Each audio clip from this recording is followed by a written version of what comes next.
गोली चली सलेमपुर चौक पर।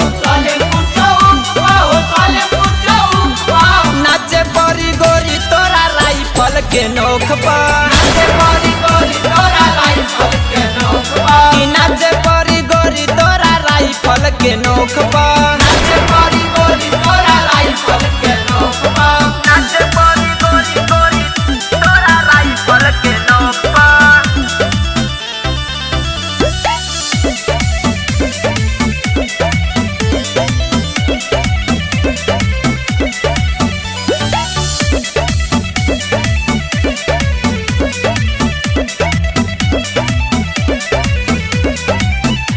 नाचय जान तुहा टाई के दुपट्टा